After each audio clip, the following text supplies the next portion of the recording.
Sorry? Okay, I'll talk into this and say our passage this morning is Hebrews 11, verses 23 to 27. If you have a Bible, you may want to turn to it. That wonderful chapter on people of faith.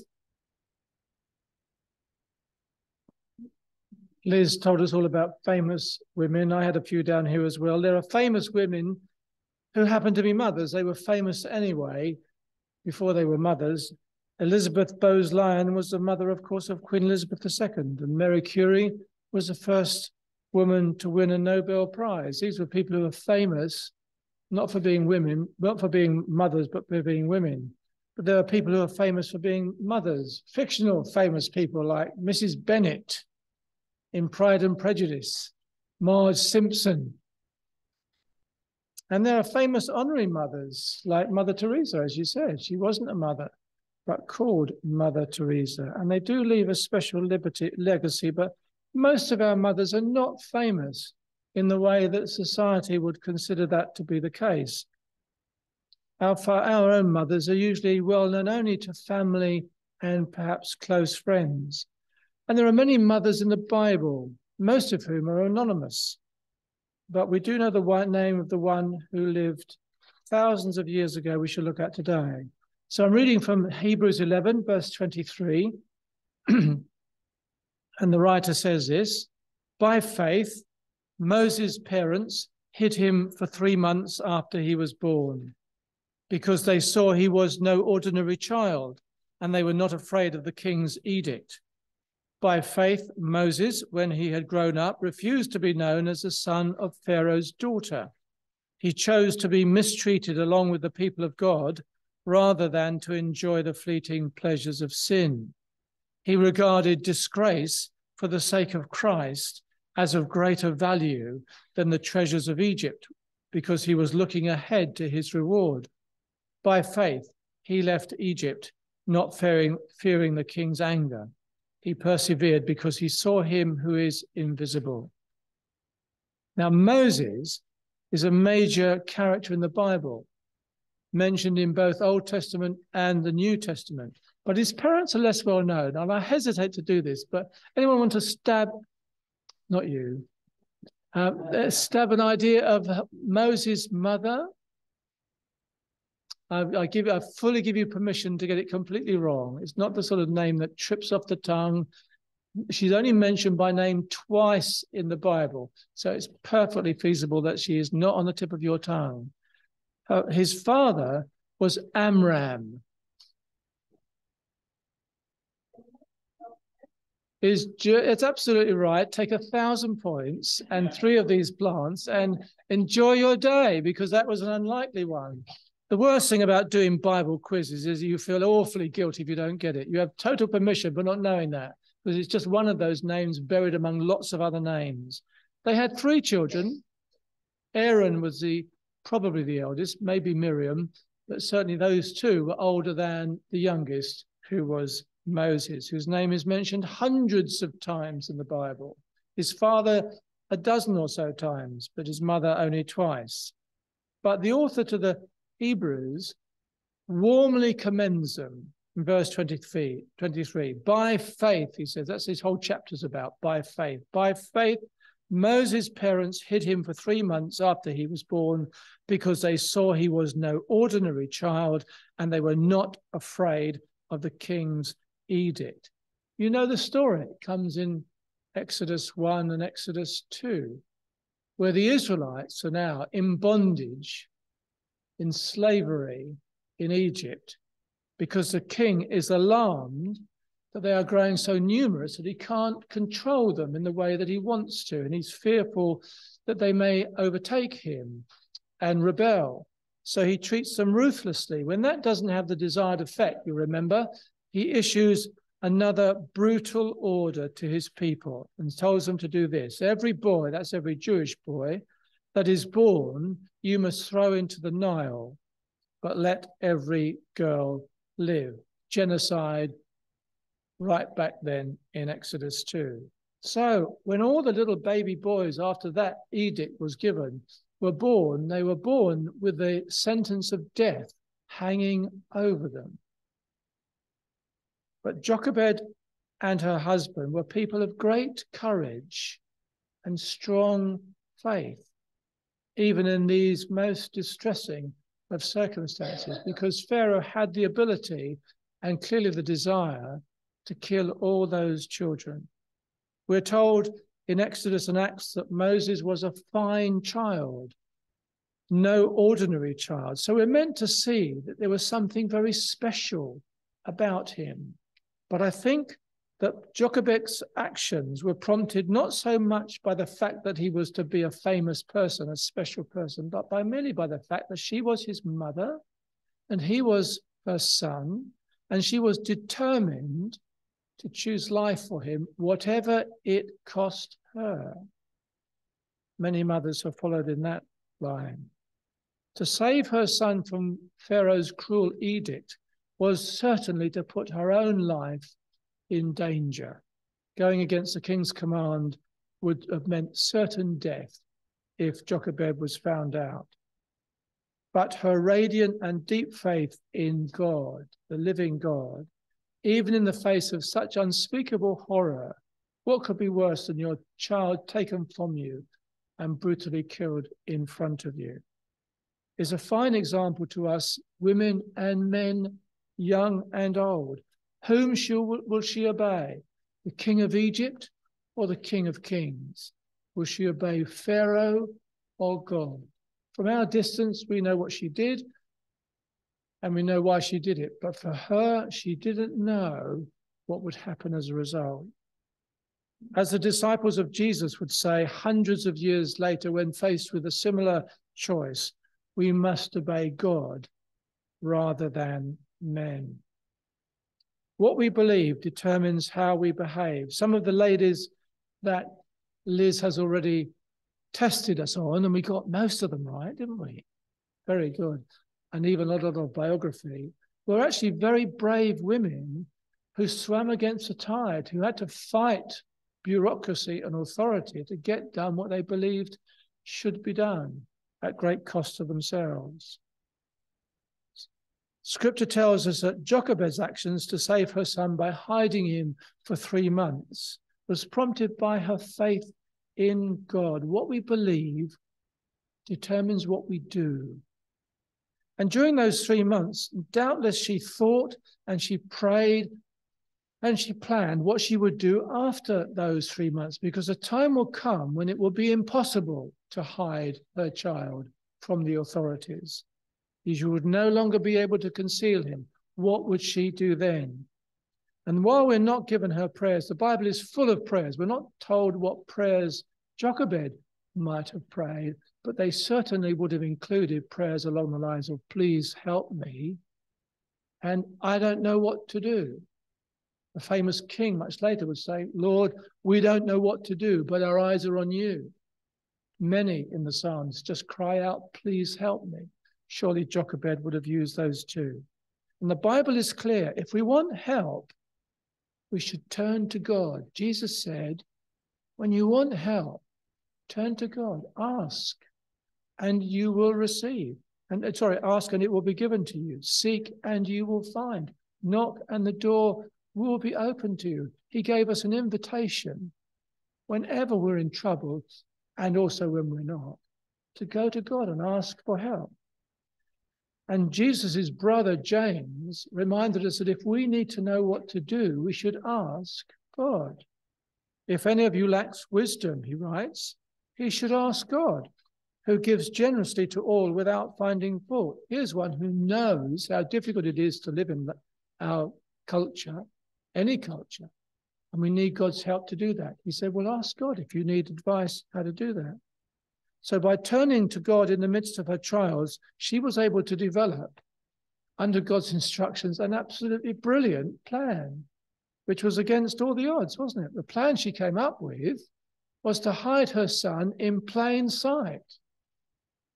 So constructing a little waterproof boat for him, she placed him in the Nile. So fulfilling Pharaoh's law by the letter, if not by the spirit, she dumps him in the Nile, but gives him a waterproof boat to bounce about in.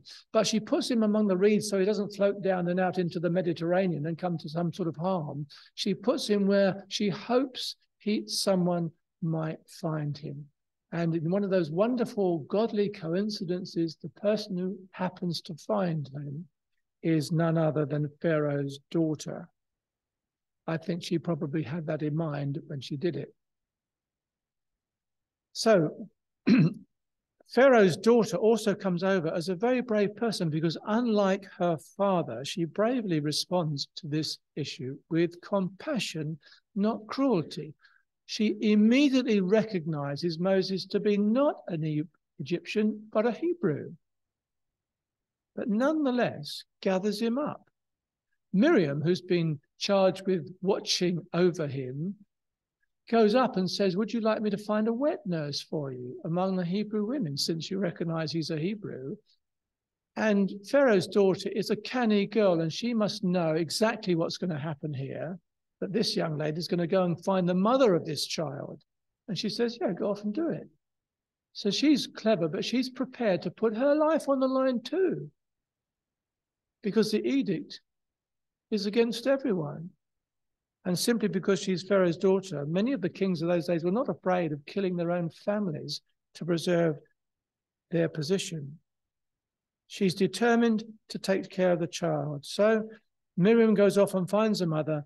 And so Moses is now protected in the very household of the man who is the most threat to him, cared for by his own mother, who's getting paid for the joy of doing it, by Pharaoh's daughter. It's a brilliant plan, isn't it? And only God could have thought it up. But wonderful though that is, that Jochebed has so far preserved Moses' life, that's only part of the story. What happened next is Jochebed's true legacy. Mother Teresa leaves a lot of people in Calcutta and beyond whose lives were transformed by what she and the Sisters of Mercy did. Marie Curie left behind such advances in medical science as have benefited us centuries later. Even Marge Simpson leaves us with a smile on our lips from time to time, if you watch The Simpsons. But what is the legacy of Jochebed? Verse 24 of our passage says this: by faith, Moses, when he had grown up, refused to be known as the son of Pharaoh's daughter. Some people talk about faith as if it doesn't matter what kind of faith you have, but nor who or what you have faith in that matters, only that you are sincere about your faith, that you are sincerely faithful and you have sincere faith. But of course, that doesn't make a lot of sense. What or who you have faith in is most important. And for Jesus, the issue couldn't be clearer. To his disciples in Mark 11, he says this: have faith in God. And so this writer is reminding us that these people had faith in God. Where did Moses get that from, being brought up as an Egyptian in an Egyptian household? Where did he get his faith in God? The logical answer is from his mother. In those months and years of nursing and care, she would have taken the opportunity to teach her son the stories of her ancestors, of Abraham and Sarah, Isaac and Rebekah, Jacob and Rachel, and all the others. She would have told him of the covenant God had made with Abraham, a covenant that was passed down generation by generation. She would have told him who he was, a boy made in the image of the God who had made the whole world. She would have told him that he was a descendant of Abraham, God's friend. And he, as Abraham, was charged with the responsibility of bringing blessing to the world. She would have told him that he was one of God's people, called to live in the land promised to Abraham. She would have told him about who he was, and she would have told him about who God was. She told him about the one in whom he should put his trust, the one true creator God who made the heavens and the earth and everything in it. the God whose word was utterly reliable, whose nature was love and compassion. In short, she passed on to her son the faith she had in God, so that when he in turn grew up, his actions sprang out from what he believed. Because he knew who he was, he refused to be known as the son of Pharaoh's daughter. He knew who he was, and he identified with the slaves rather than the Egyptians. Because he knew what his calling in life was, not to be a slave, nor to be an Egyptian. By faith, he left Egypt, not fearing the king's anger. He persevered because he saw him who is invisible. So when Jochebed hid her son for 3 months, it was an act that set in motion Moses' life within the Egyptian community that would lead him one day, eventually, to lead the Israelites out of slavery. Her decision to follow the faith of her ancestors, Abraham, Isaac, and Jacob, had a powerful effect upon her son. So hers is an example not just for mothers, not even for all parents, whether biological, adopted, or spiritual parents, but for all the followers of Jesus, of the powerful impact quiet faithfulness can have on the lives of others. The main point of this story is that we can all have the opportunity to make an impact on the lives of others simply by showing them what we believe and what difference it makes. And that can affect many generations later. We still speak of Moses. He's still honored as a Jewish man and as a Christian man many centuries later. By imparting to her own son, by love and example, her own trust in God, Jochebed played her part, as many hundreds have done since, in God's purposes to put right all the wrongs in the world and to see his kingdom come. Specifically, Moses would lead the Israelites out of slavery in Egypt and into the freedom of the promised land. Hundreds of years later, another son of Abraham, another one of God's people, a man with the name Joshua, or as we know it, Jesus, would lead not just a nation, but potentially the whole world out of slavery, not to another nation, but out of slavery to sin and into the freedom of God's kingdom, where is life in all its fullness. My mother was not famous. She didn't even have 15 minutes on TV reality shows, to her credit. When she died, her gas cooker was so old that all the dials had been worn smooth and the numbers removed. No one could operate it when she died. You had no idea what the numbers were. But there was always a place for someone else at the table she laid for a meal. She didn't write a book, though she wrote many cards and letters of encouragement. She wasn't a celebrity, but she was loved by everyone who knew her. She left no mark on earth, but she left beauty and joy in her wake. But she made a lasting and life-changing impact on me. This ordinary mother, who had little that the world counts precious, was utterly devoted to God. She not only gave me life, but like Jochebed with her son, she pointed me to the one in whom I would find life in all its fullness, Jesus Christ. And for that greatest of all gifts, I will always be grateful.